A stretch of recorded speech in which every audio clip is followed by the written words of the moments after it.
जय Hind and hello guys, स्वागत है आपका आपके अपने YouTube चैनल ज्ञानदेह होस्ट में। और इस वीडियो में मैं आपको बताने वाला हूं यूपी आंगनवाड़ी भर्ती 2025 ऑनलाइन फॉर्म के बारे में, जहां पर आपको लेटेस्ट अपडेट के साथ में सभी प्रॉब्लम के हल सहित पूरा प्रोसेस बताया जाएगा।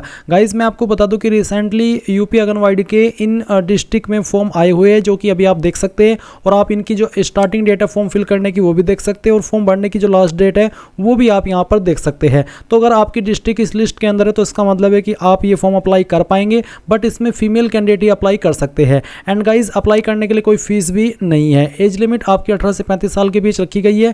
और अप्लाई करने के लिए एक तो आपका फीमेल होना अनिवार्य है, सेकेंडली आपके पास 12वीं पास की योग्यता होनी चाहिए, और थर्ड आप जिस भी विलेज या फिर जिस भी वार्ड या फिर जिस भी न्याय पंचायत में अप्लाई करेंगे आप उसी के निवासी होने चाहिए। ऐसा नहीं है कि आप निवासी तो किसी और गाँव के हैं, किसी और वार्ड के या फिर किसी और न्याय पंचायत के, बट आप अप्लाई किसी और में करना चाहते तो ऐसा पॉसिबल नहीं है। इन चीज़ों का आपको ध्यान रखना है। अब आप यहाँ पर ये जब एलिजिबिलिटी की इन्फॉर्मेशन देख ले, जो कि आप डिस्ट्रिक्ट वाइज आपके जो नोटिफिकेशन है वो भी यहाँ पर दी गई है। आप नोटिफिकेशन को ओपन करके देख सकते हैं। डिटेल्ड में जानकारी हिंदी के अंदर आपको देखने को मिल जाएगी। अगर आपको किसी भी डिस्ट्रिक्ट का ऑफिशियल नोटिफिकेशन रीड करना है तो आप क्लिक करके ऊपर क्लिक करके वो नोटिफिकेशन रीड कर सकते हैं, और जो भी आपके सवाल डाउट है वो क्लियर कर सकते हैं यहाँ से पढ़ के।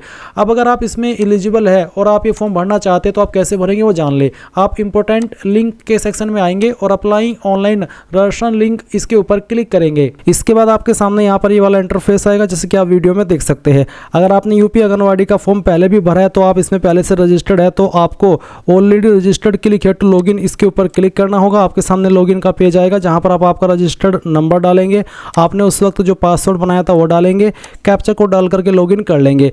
अगर आप रजिस्टर्ड है बट आप आपका पासवर्ड भूल चुके हैं तो आप रीसेट पासवर्ड के ऊपर क्लिक करेंगे, आपका रजिस्टर्ड नंबर डालेंगे, एक यहाँ पर अपना पासवर्ड बनाएंगे अपनी मर्जी का, एक कैप्चा कोड डालेंगे और रीसेट के ऊपर क्लिक करके उसको रीसेट कर लेंगे और फिर लॉगिन हो जाएंगे। बट गाइज अगर आप बिल्कुल फ्रेशर है, आपने इस वेबसाइट का इस्तेमाल करके आंगनवाड़ी का कोई फॉर्म अभी तक भरा ही नहीं, तो पहली बार ये फॉर्म भरने वाले हैं तो आपको रजिस्ट्रेशन करना होगा। इसके लिए आप एप्लीकेंट नेम के अंदर जो भी आपका नाम है वो आप एंटर करेंगे। वैसे तो इसमें सिर्फ फीमेल कैंडिडेट ही अप्लाई करेंगे, बट मैं मेल हूँ और आपको यहाँ पर फॉर्म भर के भी दिखाना है, इसलिए मैं अपना ही नाम यहाँ पर मेल होते हुए दे रहा हूँ। आप यहाँ पर फिर से ध्यान दीजिए कि इसमें फीमेल कैंडिडेट ही अप्लाई कर सकते हैं। तो आपको यहाँ पर एप्लीकेंट नेम के अंदर अपना नाम डालना होगा, फादर नेम के अंदर आप आपके पिता का नाम डालेंगे, फिर आपकी डिस्ट्रिक्ट कौन सी है। जो डिस्ट्रिक्ट यहाँ पर आप लिस्ट में देख पा रहे हैं अभी करंटली इन्हीं लिस्ट के जो डिस्ट्रिक्ट है उनमें फॉर्म निकले हुए हैं, तो आपको यहाँ पर आपकी डिस्ट्रिक्ट सिलेक्ट कर लेनी है। उसके बाद आप मोबाइल नंबर डालेंगे जो आप रजिस्टर करना चाहते हैं, फिर आप एक पासवर्ड बनाएंगे। पासवर्ड आप यहाँ पर आपकी मर्जी का बना लीजिए। उस पासवर्ड के बाद में आप आपका आधार नंबर डालेंगे, आपकी ईमेल आईडी डालेंगे जो आप रजिस्टर करना चाहते हैं, और फिर ये जानकारी चेक करते हुए आप कैप्चा कोड डालेंगे और रजिस्टर इसके ऊपर क्लिक करेंगे। इसके बाद में गाइज आप यहाँ पर इस तरह का इंटरफेस देखेंगे। बेसिकली आपका रजिस्ट्रेशन हो चुका है और आपको यहाँ पर अब लॉगिन होना है। लॉगिन होने के लिए आप वही नंबर यूज करेंगे जो भी आपने रजिस्टर किया है, और वो पासवर्ड डालेंगे जो भी आपने बनाया है, फिर ये कैप्चा कोड डालेंगे और लॉगिन के ऊपर क्लिक करेंगे। लॉगिन पर क्लिक करने के बाद आपके सामने कुछ ऐसा इंटरफेस आ जाएगा। अब आप यहाँ पर इसमें कुछ अन्य इन्फॉर्मेशन भरेंगे, जैसे कि आपने जनपद तो पहले ही सिलेक्ट कर लिया कि किसके लिए आप अप्लाई कर रहे हैं। अब आपको परियोजना यानी कि आपको आपका गांव या फिर वार्ड या फिर जो न्याय पंचायत है वो सिलेक्ट करनी है। अगर आपका वार्ड यहाँ पर आ रहा है या फिर आपका जो भी इसमें परियोजना का नाम है वो आ रहा है, या फिर जिस परियोजना के अंदर आपका गांव पड़ता है वो आपको सिलेक्ट करना है, और वही कैंडिडेट अप्लाई करने के लिए एलिजिबल भी हो पाएंगे जो कि यहाँ पर इस परियोजना के अंदर रखे गए हैं। तो चलिए वो आप सिलेक्ट कर लीजिए। ये सिलेक्ट करने के बाद में आप यहाँ पर देखेंगे शहरी ग्रामीण, आप शहरी है फिर ग्रामीण है वो आपको यहाँ पर सिलेक्ट कर लेना है। उसके बाद में ग्राम पंचायत वार्ड का नाम, तो यहाँ पर इस तरह से ग्राम पंचायत वार्ड आ जाएंगे, तो आपको यहाँ पर आपकी ग्राम पंचायत या फिर जो वार्ड है वो सिलेक्ट कर लेनी है।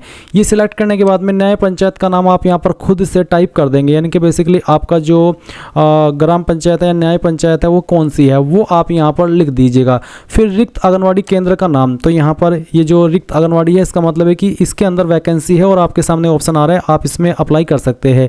ये जो यहाँ पर है ये अनुसूचित जाति के लिए, तो आप इसको सिलेक्ट कर ले।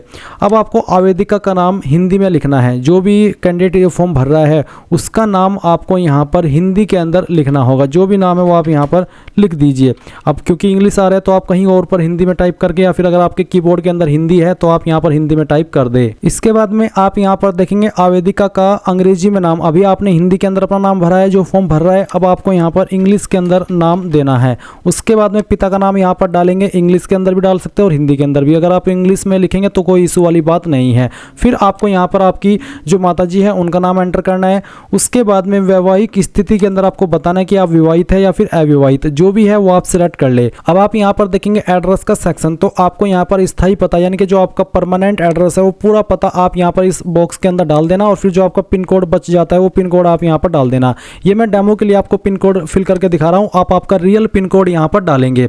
फिर आएगा पत्र व्यवहार का पता। पत्र व्यवहार का पता से मतलब है प्रेजेंट एड्रेस। तो अगर आपका स्थायी पता यानी कि परमानेंट एड्रेस और पत्र व्यवहार यानी कि प्रेजेंट एड्रेस एक ही है, तो जो एड्रेस आपने स्थायी पता के अंदर भरा है वही आप पत्र व्यवहार के पता के अंदर भर दे। और उसके बाद में आप यहाँ पर देखेंगे जन्म तिथि, तो पहले जन्म तिथि में आपको आपका मंथ लिखना है, फिर यहाँ पर डे, और उसके बाद में जो भी ईयर है वो आप लिख देंगे। उसके बाद आपकी उम्र कितनी होती है वो आप यहाँ पर इस तरह से देख पाएंगे। अब आएगा हाई स्कूल प्रमाण पत्र जन्म तिथि के लिए, जिसमें कि साइज 200 KB रखना है कम से कम, उससे ज़्यादा रखेंगे तो वो अपलोड नहीं हो पाएगा। और फॉर्मेट PNG, JPG या फिर JPEG यानी कि इनमें से कोई भी चल जाएगा। तो आप यहाँ पर चूज फाइल के ऊपर क्लिक करेंगे और जहाँ पर भी आपकी मार्कशीट है या फिर जो आपका सर्टिफिकेट है वो आपको यहाँ पर सिलेक्ट कर लेना है इस तरह से।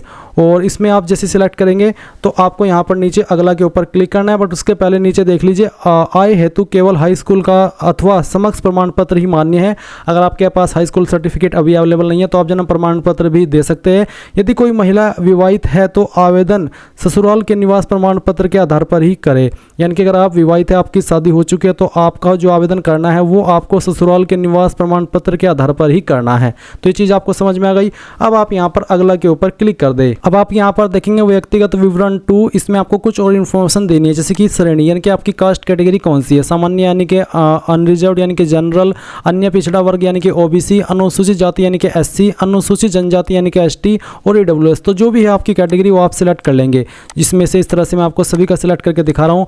अगर आप यहाँ पर आपकी कैटेगरी सेलेक्ट करने के बाद में उप श्रेणी में आते हैं तो इसमें देखेंगे दिव्यांगता, स्वतंत्रता संग्राम सेनानी के आश्रित या फिर स्पोर्ट्स वुमन। अगर आपकी इनमें से कोई कैटेगरी है तो सिलेक्ट कर ले, नहीं तो कर पे विकल्प चुने, इसी के ऊपर आप रहने दीजिएगा। फिर है आवेदिका की वर्तमान स्थिति, तो आपको बतानी है कि आप विधवा है, तलाकशुदा, प्रत्यक्ता या फिर अन्य। अगर आप तलाकशुदा प्रत्यक्ता है, विधवा है तो सिलेक्ट कर ले, नहीं तो आप अन्य के ऊपर क्लिक कर दे। फिर आएगा निवास प्रमाण पत्र संख्या, तो जो आपका निवास प्रमाण पत्र है उसकी संख्या आपको यहाँ पर देनी है। निवास प्रमाण पत्र आवेदन संख्या आपको देनी होगी, साथ ही साथ निवास प्रमाण पत्र आपको यहाँ पर अपलोड भी करना है, जो कि आपको अपलोड करना अनिवार्य है। उसके बाद ग्राम पंचायत या फिर वार्ड का नाम, जो आपके निवास प्रमाण पत्र के अंदर लिखा है ग्राम पंचायत या वार्ड, उसका नाम आप यहाँ पर लिख दें। फिर आंगनवाड़ी केंद्र का नाम दस्तावेज के अनुसार, जो आंगनवाड़ी केंद्र है दस्तावेज के अनुसार आपके, वो आप यहाँ पर लिखेंगे। फिर जाति प्रमाण पत्र संख्या, अगर आप SC ST OBC है तो आपको जाति प्रमाण पत्र की इन्फॉर्मेशन भी देनी है, तो जाति प्रमाण पत्र की संख्या, जाति प्रमाण पत्र आवेदन संख्या, ये दोनों डिटेल्स आपको आपके जो जाति प्रमाण पत्र है उसके ऊपर देखने को मिल जाएगी।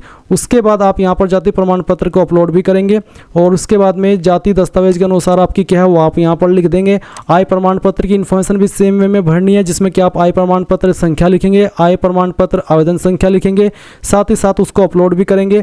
कुल वार्षिक आय दस्तावेज के अनुसार आपकी कितनी है वो आपको लिखनी है। जारी करने की तारीख, यानी कि आपका जो आय प्रमाण पत्र है वो किस डेट में बना है वो डेट आप यहाँ पर सेलेक्ट कर लेंगे। फिर पूछेगी कि आप BPL श्रेणी में है, अगर आप BPL श्रेणी में है तो आप यस करेंगे, BPL means below poverty line, अगर है तो हाँ, अगर नहीं है तो नहीं। उसके बाद आप यहाँ पर जो अगला ऑप्शन है इसके ऊपर क्लिक करेंगे। साथ ही साथ एक चीज़ यहाँ पर नोट करके बोली भी है कि शासन स्तर से निर्गत प्रमाण पत्र संलग्न करें। आय प्रमाण पत्र 6 माह से अधिक मान्य नहीं है, यानी कि जो आपका आय प्रमाण पत्र है वो 6 महीने से पुराना नहीं होना चाहिए। तो ये चीज़ आपको ध्यान में रखनी है जानकारी भरते समय। अब आप अगला के ऊपर क्लिक कीजिए। अब आपके सामने यहाँ पर आती है क्वालिफिकेशन की जानकारी। तो सबसे पहले आपको इंटरमीडिएट यानी कि 12वीं की इन्फॉर्मेशन देनी है। 12वीं आपने किस विद्यालय से की है, आपको बेसिकली आपके स्कूल का नाम यहाँ पर देना है। तो जहाँ से भी किया है उस स्कूल का नाम आप यहाँ पर एंटर कर दीजिए। ये एंटर करने के बाद में आप यहाँ पर देखेंगे बोर्ड का नाम, तो किस बोर्ड से किया उस बोर्ड का नाम आप लिखेंगे, जैसे कि UP board, CBSE board, ICSE board. उसके बाद उत्तीर्ण वर्ष किस साल के अंदर आपने पास किया वो साल आपको यहाँ पर लिख देना है। पूर्णांक यानी कि टोटल नंबर कितने थे वो आप यहाँ पर डाल देंगे। फिर उसमें से आपको कितने नंबर आए थे सभी सब्जेक्ट को मिला करके वो आप यहाँ पर इस तरह से एंटर करेंगे। उसके बाद आप यहाँ पर देखेंगे जरूरी दस्तावेज अपलोड करें। साइज़ 200 KB से कम और फॉर्मेट PNG, JPG या फिर JPG का चल जाएगा। तो आप यहाँ पर इसमें इंटरमीडिएट की मार्कशीट अपलोड करेंगे। तो जहाँ पर भी आपकी मार्कशीट है सिलेक्ट करेंगे, ओपन करेंगे। उसके बाद में आप यहाँ पर देखेंगे इंटरमीडिएट प्रमाण पत्र। अगर आपकी मार्कशीट और प्रमाण पत्र एक ही है तो जो आपने मार्कशीट में अपलोड किया है वही आप प्रमाण पत्र में अपलोड कर दे। अगर आपकी मार्कशीट अलग है और प्रमाण पत्र यानी कि सर्टिफिकेट अलग है तो दोनों में अलग अलग अपलोड कर दे, नहीं तो दोनों में आपको एक ही अपलोड करना है। अगर आपने ग्रेजुएशन की है तो आप स्नातक के सेक्शन के अंदर उसकी जानकारी भरेंगे, नहीं तो आप सिंपल 12वीं की जानकारी भरें। अब आप यहाँ पर अगला इसके ऊपर क्लिक कर दे। इसके बाद में आप यहाँ पर देखेंगे फोटो हस्ताक्षर केवल किस फॉर्मेट में रखना है वो फॉर्मेट बताया है, और कृपया स्पष्ट फोटो हस्ताक्षर अपलोड करें। साइज 200 KB से कम रखा है। तो आवेदिका न्यूनतम हस्ताक्षरित फोटो, बेसिकली यहाँ पर आपको अपना फोटो अपलोड करना है। तो आप चूज फाइल के ऊपर क्लिक कीजिए, जो भी आपकी फोटो फाइल है वो आप सिलेक्ट करेंगे। मैं डेमो के लिए फॉर्म भर के दिखा रहा हूँ तो इस फाइल को सिलेक्ट कर लेता हूँ। आपका फोटो इस तरह से आएगा।